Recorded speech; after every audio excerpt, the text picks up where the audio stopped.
Programa informativo de Producción Nacional, con elementos de lenguaje, salud, sexo y violencia, que solo bajo la supervisión de padres, madres, representantes o responsables, es apto para niños, niñas y adolescentes.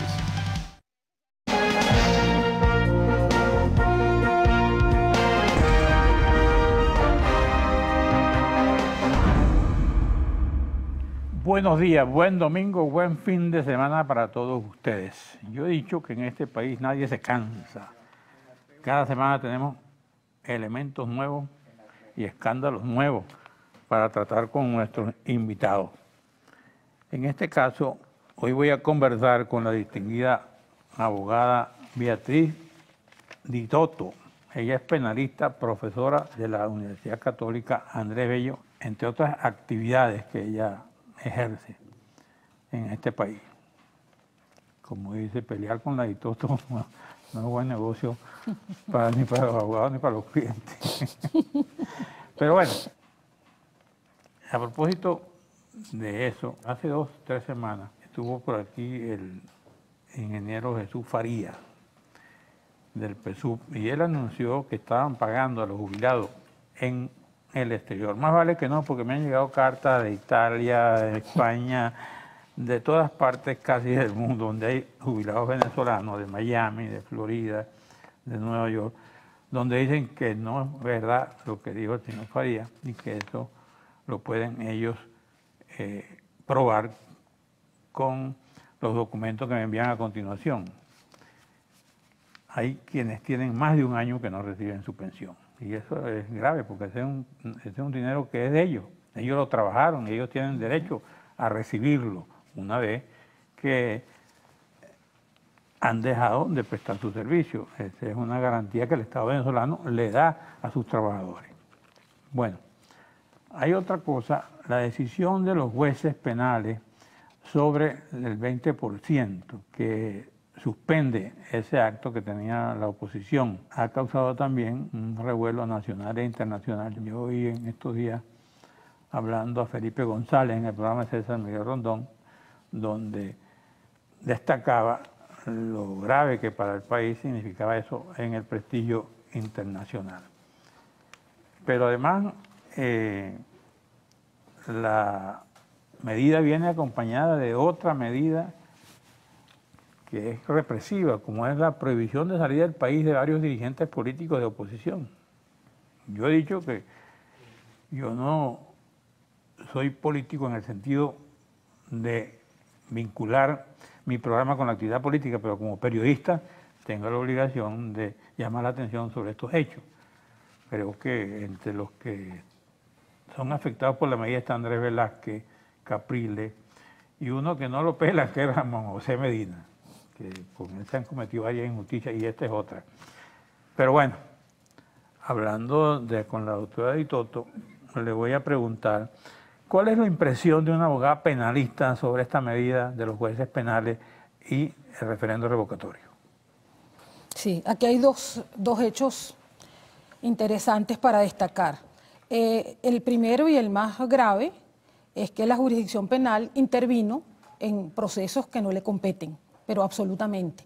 Un juez penal está solamente llamado a conocer sobre delitos y ni siquiera está llamado a investigar delitos porque esa es una competencia que le fue sacada desde el año 99 con el Código Orgánico Procesal Penal y con la Constitución de la República Bolivariana de Venezuela. De manera que el juez penal tiene una función ahorita de dirimir, decidir sobre planteamientos que le hace el Ministerio Público. Entonces la primera cosa que vemos extraña es que hay una querella. Una querella simplemente significa que una parte acusa a otra de un delito y el juez entonces al admitir la querella cuando es un delito de acción pública debe remitir eso al Ministerio Público para que éste abra la averiguación.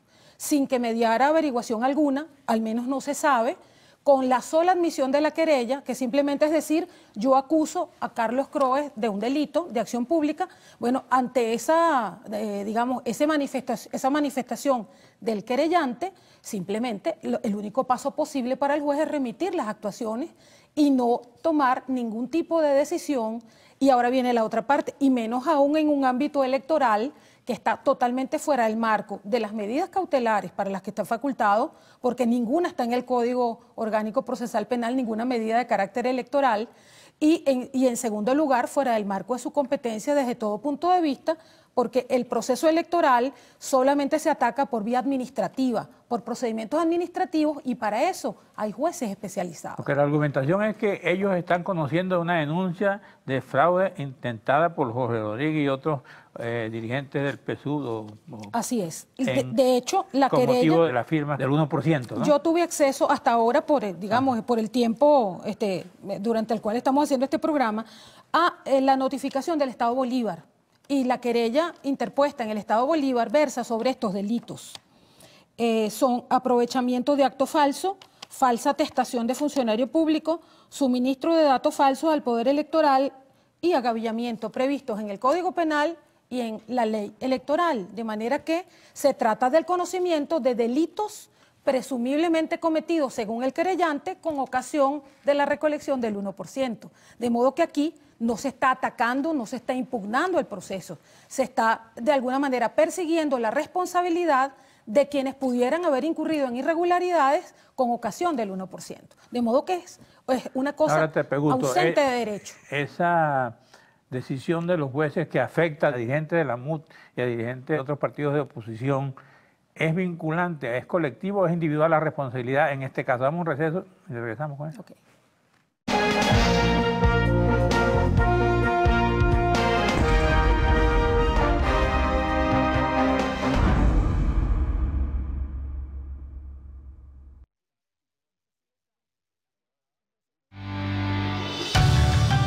Estás viendo Diálogo con...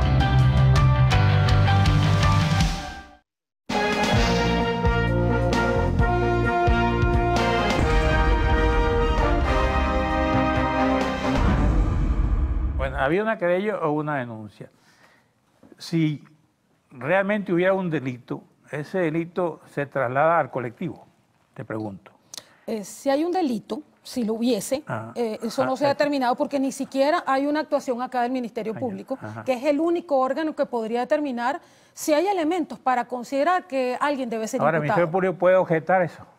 El Ministerio Público, estas actuaciones deberían ser pasadas al Ministerio Público y el Ministerio Público debería pronunciarse. Por ejemplo, si yo como afectado me dirijo al Ministerio Público, ¿qué tiene que hacer el Ministerio Público? Sí, bueno, el Ministerio Público... Por ejemplo, el caso de los que prohibieron la salida del país. No, en ese caso, la prohibición de salida del país es otra cosa. Esa es una medida que por más injusta que pueda ser y constituya un atropello, esa es una medida que está dentro de las facultades de un juez penal. En abstracto, quiero decir. No estoy diciendo que en este caso esté justificada, evidentemente, dadas las características... O sea, ¿tú quieres decir que está dictada la medida...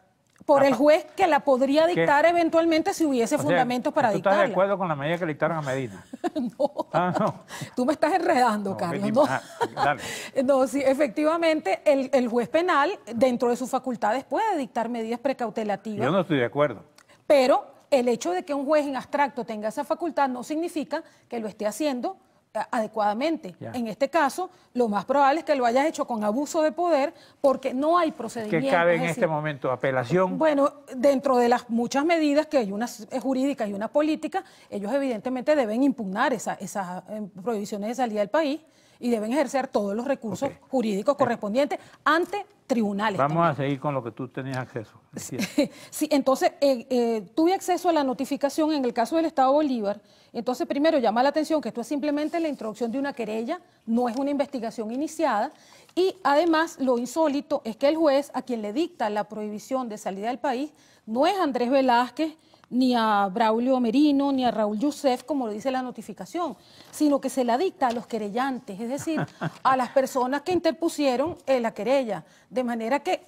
Lo tracciona subconsciente, dirías tú. No lo sé, es una cosa totalmente inexplicable, pero ese es el término de la notificación que se publicó en Twitter. La publicó un periodista muy reconocido en materia electoral y evidentemente considero que esta es la... Eugenio Martínez, sí, considero que esta es una fuente seria y esta es la notificación original. Claro, si es Eugenio Martínez serio. Claro que sí, claro Ahora, que sí. Tú decías que el juez no tenía facultad para dictar estas medidas en lo político, ¿no? En lo administrativo porque se trata de otra jurisdicción. Ajá. Y además no existe, si se van por esta vía, es porque no existe un procedimiento administrativo que hubiese sido el procedimiento válido para impugnar. ¿Cuál era el tribunal idóneo para...? Los tribunales con competencia electoral. Ahí está la jurisdicción contenciosa administrativa y la sala electoral del Tribunal Supremo de Justicia, que me llama la atención que no actuó ni la sala electoral ni la sala constitucional, que son las competentes, y entonces quien actúa son tribunales manifiestamente incompetentes. Es decir, aquí a los jueces, lamentablemente, alguien los hizo incurrir en la presunta comisión de un delito previsto en la ley de salvaguardia. Pero el CNE recogió la decisión judicial y se sumó a las prohibiciones. El CNE, a la suspensión en un acto, digamos, de aparente acatamiento, señala que acata. Lo que pasa es que no hay noticias de que haya sido notificado, de modo que consideró que dio por buena el anuncio de los gobernadores. El CNE ha tenido que ser notificado para luego pronunciarse. Evidentemente, porque uno no puede, fíjate que yo estoy haciendo la salvedad de que dada la fuente que yo tengo estoy citando esto, claro, pero un órgano público no puede acatar cosas cuyo alcance y cuyos términos no conoce con precisión. Bueno, fíjate que de hecho aquí la prohibición de salida del país es contra el querellante. Ahora, el viernes nosotros tuvimos noticias y el quinto día apareció que venía una medida judicial, claro, pero incluso en el CNE, por periodistas amigos que tengo ahí, me decían, no, ya ordenaron que no llevaran las máquinas a los sitios de votación, porque ya tenían conocimiento de que venía esa... Bueno, a los sitios donde se operó esto. Pues, exactamente, porque yo ya creo... tenían conocimiento antes de que venía esa decisión de los tribunales. Ah, bueno, imagínate, peor aún, pues. Por eso. Peor aún, es decir, entonces pudiera presumirse que es una suerte de acuerdo. Ahora, lo que te comentaba antes, Carlos, hay un artículo de la antigua ley de salvaguarda, ahora ley contra la corrupción, cuyos delitos son imprescriptibles, porque fíjate que esa ley tiene la peculiaridad, se sabe que ese tipo de delitos son difíciles de perseguir porque los ejerce quien tiene poder generalmente. Y por eso la ley, la Constitución prevé que cuando estén las condiciones dadas para enjuiciarlos, la justicia llegará en su momento. Hay un artículo que es el 70 que señala, te lo voy a leer, cualquier funcionario público que abusando de sus funciones utilice su cargo para favorecer o perjudicar electoralmente a un candidato, grupo, partido o movimiento político tendrá una pena de prisión de 1 a 3 años. Esa es la situación de los jueces. Entonces, mira, cuando tú encuentras que hay personas sin competencia alguna, con ausencia de procedimiento, en una intromisión absolutamente incalificable, ejerciendo un acto con una apariencia de legalidad para favorecer un grupo político y perjudicar a otro, evidentemente el retrato está hecho. Y es una cosa sumamente grave, y además se habla no solo de quien lo ejecute, sino de quien lo ordene. De manera que la ley contra la corrupción es absolutamente clara y cómo es posible que no se hayan paseado por la posibilidad de delinquir de esta manera. Y esto es tan grave por lo siguiente. Aquí está como la prueba del abuso, porque si tú una medida arbitraria la dictas a través de un tribunal competente, bueno, mira, es muy difícil probar que la medida era arbitraria o no, porque eso forma parte del fondo del asunto. Vamos a debatir si tiene la razón o no, pero al menos lo está dictando un juez que se presume que conoce el tema, que tiene competencia para manejar el tema. Pero cuando tú sacas de un sombrero un conejo y lo pones allí a hacer un acto de magia, es decir, una persona que ignora los procedimientos, que no tiene competencia para ello, evidentemente tú estás de alguna manera encuadrando su conducta muy claramente dentro de esta norma. Tú decías que, por ejemplo, la gente que está afectada por esa decisión, incluyendo los partidos políticos, pueden acudir al Tribunal Supremo de Justicia o a la Corte Inmediata Superior a esos jueces. Para los efectos penales de denunciar cualquier delito cometido en su contra, pueden acudir al Ministerio Público, que es el único órgano con la autonomía y con el monopolio de la acción penal en delitos de acción pública. Pero el Ministerio Público puede declarar nula esa medida. Puede abrir una averiguación penal por los jueces. La comisión de a cualquier funcionario, claro. A través de los procedimientos previstos en el Código Orgánico Procesal Penal. Los funcionarios públicos tienen una protección de un antejuicio, pero eso no obsta para que no pueda ser perseguida su responsabilidad. Hay unos hechos. Sí. Ilegales. Sí, no. Claro, así es. Pero lo cierto es que se está suspendiendo un proceso político. ante quién el afectado políticamente puede acudir para valga la redundancia, a ejercer el 20%. Claro, derecho a aquí votar. hay, bueno, aquí hay medidas jurídicas y medidas políticas. Ajá. Y hay muchas lecturas que se puede hacer de esto. Las medidas jurídicas, evidentemente hay que ejercerlas todas. Las conductas hay que documentarlas, así los resultados no sean inmediatos. Yo creo que el avance que ha tenido la oposición hasta ahora, que está en una situación de mayor fortaleza de la que estaba hace un par de años, ha sido precisamente por documentar las conductas y demostrar con pruebas cuál es la posición democrática en este país y cuál es la antidemocrática. Ahora, las medidas políticas, ¿cuáles pueden ser? Medidas que no conduzcan a la desesperanza, sino a la búsqueda de salidas políticas que logren los objetivos que se buscan. No, por ejemplo, si yo estoy afectado porque me prohíbe esa decisión ir a la manifestación de voluntad, ¿no? ¿Ante quién acudo yo para ejercer ese voto? Vamos a un receso, te dejo esa pregunta. Seguro.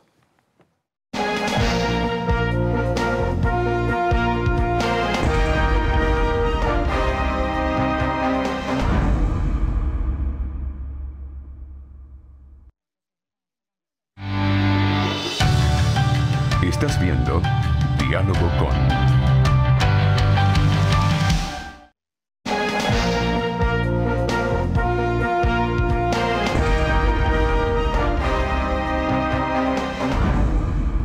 Cuando te decía, te lo voy a explicar, ¿a dónde deben acudir o pueden acudir los afectados de Carabobo o de Bolívar que estaban dispuestos a ejercer su manifestación de voluntad en el famoso 20% y que ahora no pueden ejercerlo para cumplir con ese derecho? Sí, y te aclaro algo previo. Al margen de que el resto de los estados pueden continuar su proceso del 20%, y yo creo que inclusive con más incentivos. Estas personas del 1% que se ve afectado, tú tienes unos escenarios donde es posible que una negociación se dé o es posible que no se dé, pero a todo evento se tienen que documentar las conductas. ¿Qué tiene que hacer la gente del 1%? Buscar el mecanismo para que su manifestación de voluntad quede registrada, así sea por vías no aceptadas por el CNE. ¿Y cuál es el bueno, mecanismo? tiene mecanismos de organización política, mecanismos de mediación, mecanismos de observación. Pero no hay mecanismo jurídico. Es un mecanismo jurídico cuando tú, como pueblo organizado, tú documentas una conducta a través de testigos de excepción, de mediadores, de observadores, que de alguna manera documenten que ese fondo del asunto que te arrebataron, tú tenías manera de demostrarlo, al margen de las decisiones jurídicas y al margen de la protesta que tú ejerzas, bueno, en la medida en que se organice la población y la haga. ¿Qué otra cosa tienes que decir sobre esto? No, mira, desde el punto de vista legal, yo creo que no hay que abandonar ningún tipo de escenario jurídico, no hay que abandonar un territorio, porque esto tiene una lectura, Carlos. Aquí el Vaticano se ha ofrecido, creo que ambas partes lo han llamado, y este acto, que es totalmente ausente del derecho, pudiera tener no solo la lectura obvia, que es que esto ya es una dictadura y ya se acabaron los poderes, puede tener la lectura también de un llamado a gritos para una negociación que con las condiciones debidas, con el mediador debido, con la publicidad y la transparencia debida, puede perfectamente acortar unos lapsos y hacer que el referendo revocatorio se haga antes del 10 de enero sin ningún problema. De manera que aquí todavía tiempo hay. Aquí el tema es perderle también el miedo a ver al adversario. ¿Tú crees que esa medida del juez es una estrategia para provocar una conversación? Puede ser una lectura, una de las lecturas, yo no descartaría esa posibilidad. Porque ¿por qué tú prescindes de la sala electoral? ¿Por qué tú prescindes de las salas que son competentes, de la jurisdicción competente? ¿Por qué te vas a una jurisdicción absolutamente írrita? Así como es tan bufo, así como es tan nulo, todo acto usurpado es nulo, es muy fácil luego de sacarlo, es muy fácil luego de eliminarlo, porque es un acto que nunca tuvo validez real. El tema es reconocer esa falta de eficacia del acto. Está dictada una decisión de un juez, solo lo anula otro juez. Pero el tema es que el acto como fondo es un acto írrito porque está dictado por alguien que no tiene autoridad para hacerlo. De manera que a la hora, si nos ponemos en el territorio de una negociación, es el primer acto fácil de extraer de los obstáculos que tenemos. ¿Cómo reseñaron los periódicos? Por ejemplo, veo aquí el Nacional, la MUD, los tribunales penales carecen de competencia electoral. Jueces de Aragua y Bolívar, Apurímac y Monagas anularon la recolección de firmas. Dictaron prohibición de salida contra Enrique Capriles, Jesús Torrealba, Andrés Velázquez, José Ramón Medina y otros 7 dirigentes. Se salvó la doctora Aristoto aquí. Yo no soy El actor Universal político. dice, CNE posterga la recolección del 20% de revocatorio. Maduro inicia gira para promover la estabilización del crudo. ¿Tú qué piensas de esa gira? ¿El viaje del presidente? El viaje del presidente, ¿Es sí. coincidencial o qué? Sí, bueno, eso siempre es coincidencial. Aquí está el periódico de Rafael Poleo, el hueso se lo vieron a PDVSA, pavor al 80% ante la realidad de que el 8 de cada 10 venezolanos son adversos al gobierno. La cúpula del gobierno suspende la recolección del 20%. BEA dice anulan el 5% de la recolección de firmas y impulso al socialismo territorial de Maduro. No habrá revocatorio, dice textualmente Últimas Noticias, tribunales penales dejan sin efecto la recolección de firmas en 5 estados. Reactivan todo el gobierno de calle. Y quinto día, que antes 2 semanas dijo no había revocatorio, dice presión internacional por el referendo revocatorio. Desde Latinoamérica hasta Estados Unidos y Europa exigen respeto a la Constitución. Jubilados del exterior se declaran emergencia. Las memorias del cardenal Porras Chávez me llamó para resguardar su vida. Aparece en la segunda parte, en quinto día, y la reflexión del Papa Negro. ¿Qué te parece a ti el Papa Negro y Monseñor Porras? Sí, me parece una decisión muy oportuna para Venezuela. Sí. Sí, es absolutamente providencial que contemos con un jesuita de esa categoría como Arturo Sosa, bueno, en una posición no solo elevada, sino una posición donde puede influir bastante en nuestro proceso. Lo que ha sido un poco polémico en algunas áreas del gobierno o de la dirigencia política del PSUV es lo de Porras, ¿no? Parece que no les cayó muy bien en algunos sectores. Bueno, sí, pero realmente nadie es monedita de oro, ¿no? A algunos sectores claro. no les gusta el Monseñor Moronta y yo primero creo que ambos... Y primero hay que dejar que el Monseñor Porras actúe. Así Todo el es, mundo además. conoce quién es Monseñor Porras en este país. Y yo creo que lo importante en estos casos fue también la unión que demostraron todos ellos a raíz de un incidente que hubo de ataque a la iglesia y cómo Monseñor Moronta pues dio una manifestación muy solidaria y muy importante para que se aclarara ese tema. Entonces, Beatriz y Toto, aquí dice Últimas Noticias, no habrá revocatorio. ¿Tú qué piensas? Yo creo que todavía el revocatorio está vivo, todavía existe una posibilidad de revocatorio o de cualquier otra salida anticipada del presidente por vía constitucional y pacífica. Es decir, los tiempos todavía dan y es un tema de que haya la voluntad política y la comprensión de la población para que la mejor manera de arribar a una transición estable hay que seguirla buscando. Bueno, entonces quedamos en que lo penal se resuelve con una decisión superior, que puede ser... Sí, indudablemente. Apelando la decisión. Sí, sí, claro. Y retomando el hilo y los lapsos de apelación legal. En este caso son breves, o sea, esto no se... No ¿Cuánto tiene, se demora una apelación? Mira, ¿En cuánto pueden decidir eso? Sí, esto lo pueden decidir en 2 semanas a más tardar. Si quisieran. Si quisieran, no, si quisieran, bueno, hasta en una, pero vamos a darle los tiempos de Pero lectura pueden jugar necesarios. con los lapsos igual y no resolverlo. Obvio, eso es lo que siempre estamos acostumbrados a observar, pero cuando se quiere y los lapsos lo permiten, se puede hacer con bastante celeridad. Nosotros estamos contando con estos lapsos extendidos del CNE. Incluso los lapsos extendidos del CNE se pueden acortar porque el reglamento lo permite. Bueno, ¿cómo ve Beatriz y Toto? Ya estamos terminando el programa como abogada, penalista, la justicia en el país en este momento.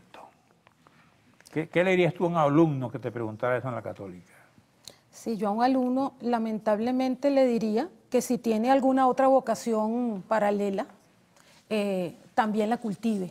Es decir, en este momento, porque para una persona muy joven, el grado de frustración es demasiado grande.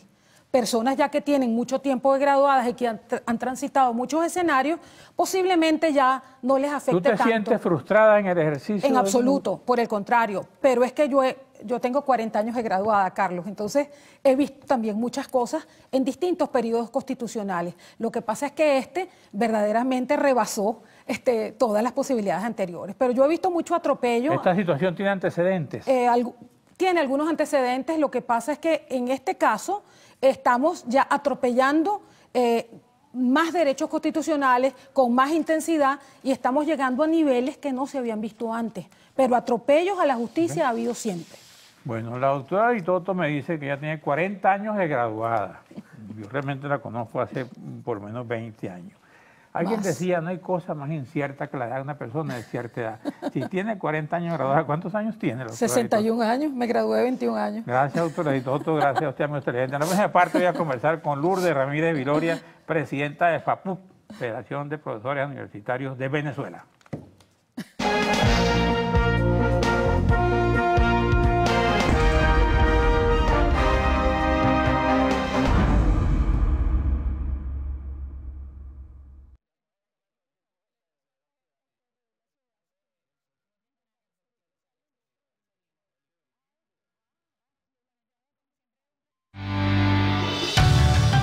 Estás viendo Diálogo con.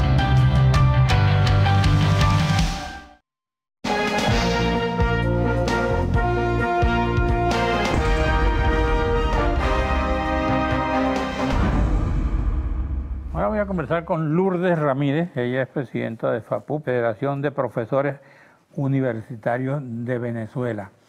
Antes quisiera hacer unas consideraciones que me parecen interesantes. Por ejemplo, yo recibo muchas cartas, ya leí las anteriores donde desmentían que estuvieran cobrando los jubilados que están en el exterior, y como esas cartas recibo otras.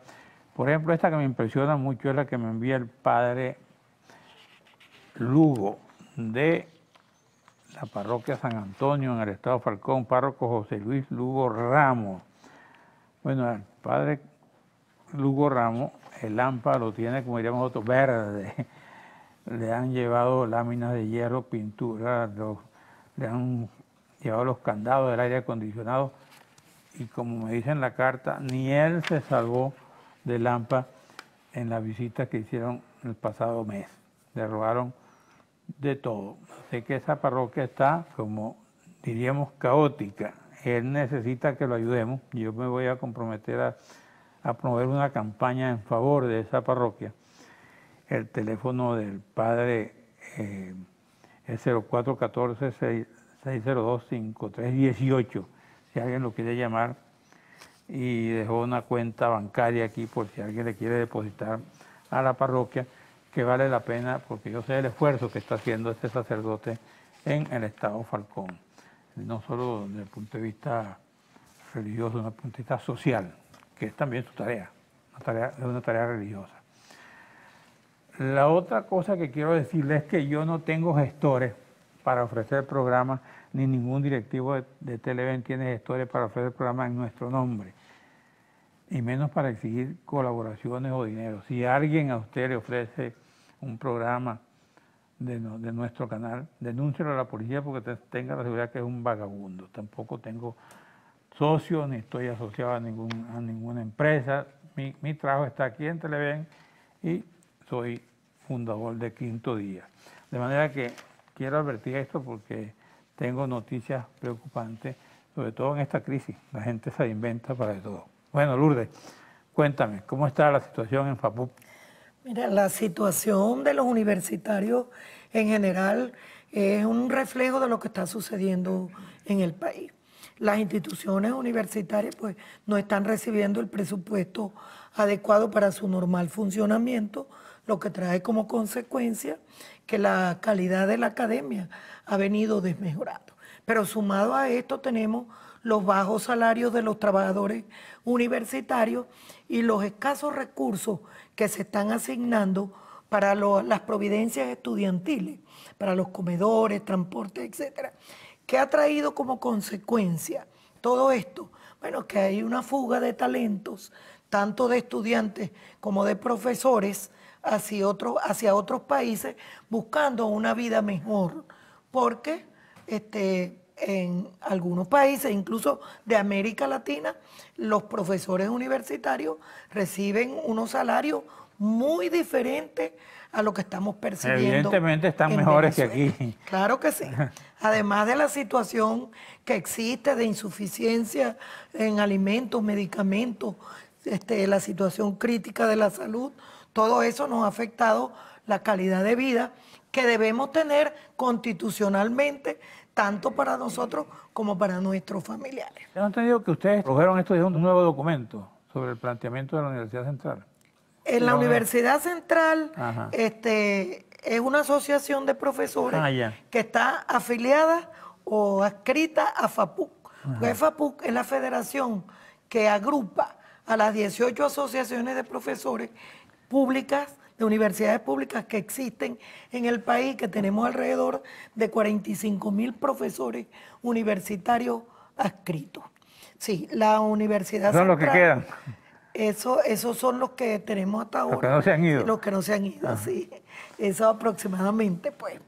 Mira, es que la situación de verdad es muy grave.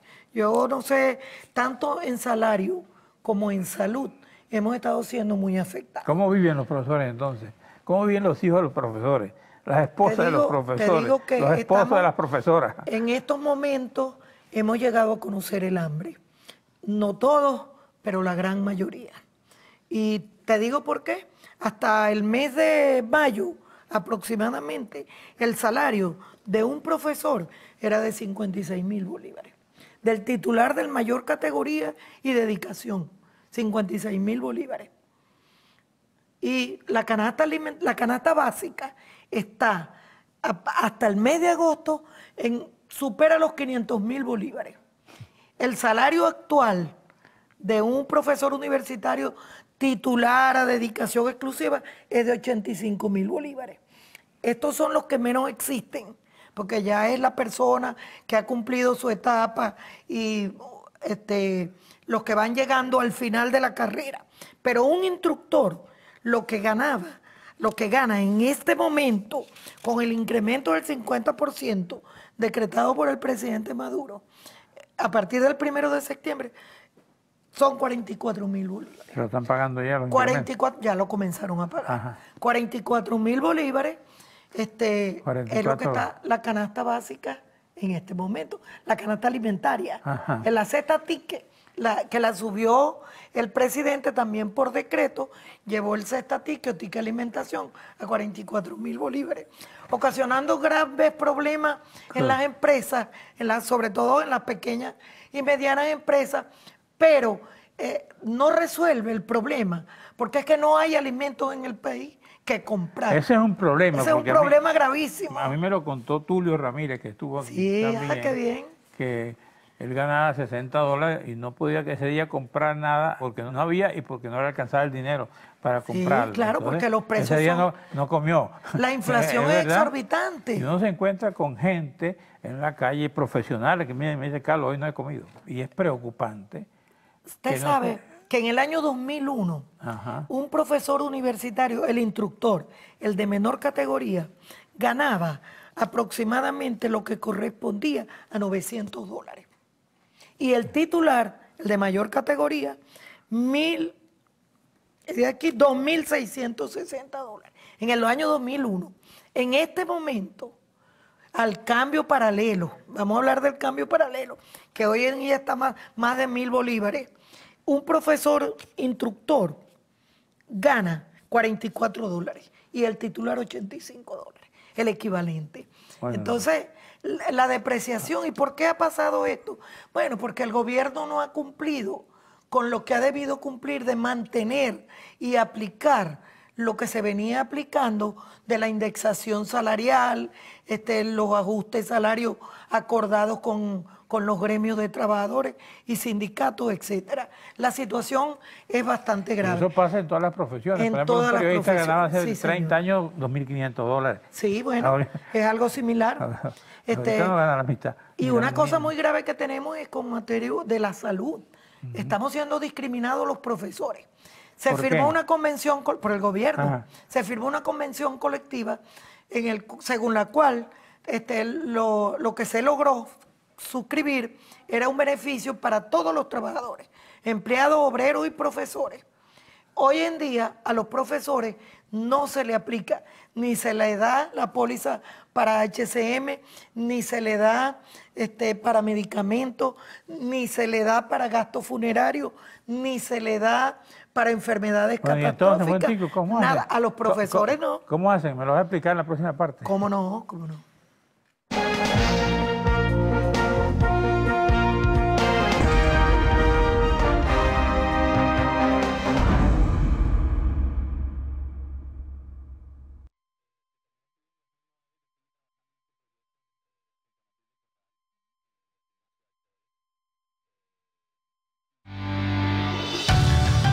Estás viendo Diálogo con...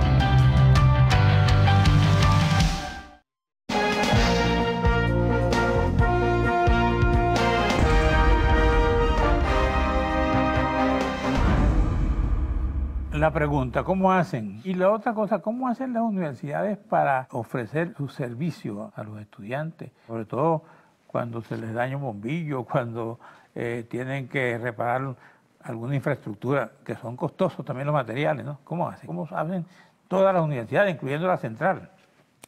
En el caso de la salud de los profesores universitarios, nosotros, gracias a la visión de algunos colegas en el pasado, se decidió constituir unos institutos de previsión del profesorado, lo que llamamos IPP. Esos institutos nos prestan la salud a los profesores. Hay un aporte minoritario del gobierno nacional y hay un aporte que logramos los profesores en la firma de lo que llamábamos nosotros las normas de homologación, que aún están vigentes, pero que el gobierno no las cumple. Y hay un gran aporte del profesorado. De nuestro salario, nosotros damos un aporte importante para poder disfrutar de un servicio de salud más o menos bueno para nosotros y nuestros familiares. Pero no tenemos la totalidad, cada vez estamos más afectados. En estos momentos en que el gobierno, por decreto, ha ido subiendo los salarios en forma indiscriminada, lo que significa que económicamente el país no está bien. Y el ticket alimentación, los IPP, que tienen un personal contratado para poder cumplir con sus funciones, están prácticamente en quiebra. Eso es una situación. ¿Cómo hacen las universidades para poder atender a los estudiantes? Bueno, yo le voy a decir, para el presupuesto 2017, que ya están solicitando lo que llaman la precuota presupuestaria, las universidades presentan un proyecto de presupuesto y el ministerio comienza a recortar. A tijerear. A tijerear, sí. En el año 2016, por poner un ejemplo, la Universidad Simón Bolívar recibió de los solicitados solo el 15%. Y de ese 15%, el 13% aproximadamente es para cubrir los gastos de salario, porque está incluido ahí, los gastos de salario y de los beneficios del sector estudiantil. Y para funcionamiento, un 2%. ¿Cómo puede una universidad que debe tener una altísima calidad? Porque es educación superior, porque la investigación se realiza en las universidades, cumplir con la función de calidad con esos recursos? El gobierno parece que no ha terminado de entender que la educación superior es más importante que cualquier activo de este país, que cualquier activo, porque eso es lo que va a formar la generación actual y la de relevo que viene para que el país pueda salir de donde estamos sumidos en este momento, de este caos terrible. ¿Qué sabes tú de las universidades como la de Zulia y la de Carabobo y la de Mérida? Ajá. Universidad del Zulia, hablando de lo que usted decía en este momento, hace 2 semanas hubo un problema con electricidad en el BEN, es allá en el Zulia, Corpoelec es aquí, porque se cayó un transformador o algo, y la Facultad de Humanidades, la Facultad de Agronomía, todas las facultades que están en el núcleo humanístico y núcleo agropecuario, tuvieron que cerrar sus funciones por 2 semanas porque no había transformadores y no había quien. Así simplemente, no hay trabajo porque no hay servicio de electricidad. ¿Ya le pusieron al transformador? Ya lo pusieron, gracias a Dios. Otra cosa que es importante, y si tenemos chance de tocarlo, es la situación que están viviendo, que está viviendo la población más sensible. Nosotros lo consideramos que es la más sensible porque son los jubilados y pensionados. Ajá. Los jubilados y pensionados en la convención colectiva, cuya discusión se terminó en septiembre del año 2015, que fue homologada por el presidente de la República en una rueda de prensa, vamos a decir, o un anuncio que hizo público el 26 de mayo de 2016, y que ese mismo día la violentó al no respetar los acuerdos. Hoy en día, cuando viene el aumento de salario del 50% decretado por el presidente de la República, que era sobre el salario del 1 de septiembre de 2016, bueno, tenemos una circular del ministerio que está enviando a las instituciones de educación universitaria, en la cual dice que el 50% no es sobre la tabla del 1 de septiembre 2016, sino sobre el 31 de agosto 2016. Es decir, la nueva tabla, porque nosotros teníamos una nueva tabla salarial el 1 de septiembre, y sobre esa tabla ha debido hacer el aumento, no sobre lo que trae. ¿Cuál es la diferencia? La diferencia es importante. En este momento, si se estuviera pagando en septiembre, nosotros debíamos tener un salario de 44.174 bolívares, el titular dedicación exclusiva. Si eso se hubiera respetado, en este momento tuviéramos un salario de 99.111 bolívares. Ajá. Y lo tenemos de 85.000. Es muy importante, 11.000 bolívares de diferencia en este momento, más el cestatique, más todo eso. Pero lo que le decía de los jubilados, porque es que en esta misma circular que envía el ministerio, ¿qué fecha tiene? Del 26 de agosto de 2016, ajá, se le vulnera al personal jubilado lo que se firmó en la convención colectiva. En la convención colectiva, ajá, el gobierno insistió mucho en que se firmara la pensión indivisible, cosa con la que no estábamos de acuerdo, por lo menos los profesores universitarios, porque eso significa que se genera una diferencia entre el profesor activo y el profesor jubilado. Y nosotros tenemos que trabajar en función de la equidad y de la justicia. ¿Qué pasó? Eso lo obligó el ministerio, las federaciones y sindicatos aceptaron y firmaron esa convención, exceptuando a FAPUC, que nos negamos a firmar porque se estaban violentando los derechos de nuestros profesores. Y hoy, con esta circular, lo que se firmó en la convención, que era aplicarle linealmente el porcentaje de aumento a la pensión del jubilado indivisible, ellos ordenan que se le aplique sobre el salario tabla. Y entonces eso significa toda esta crisis terrible. Debe influir en la calidad de la enseñanza, ¿no? Sí, claro que sí. ¿Cómo trabaja un profesor que está pendiente de que no ha pagado la luz, que no ha pagado el agua? Hay muchos profesores que salen entonces a matar un tigrito, como decimos nosotros, para poder buscar recursos para su familia. ¿Y qué es lo que se están yendo? Ponemos el ejemplo. Estoy a Maiquetía y me encontré el que manejaba la camioneta, un profesor de química de la universidad. Ah, sí. Me dijo que ganaba más ahí justamente, como taxi. Le voy a decir algo.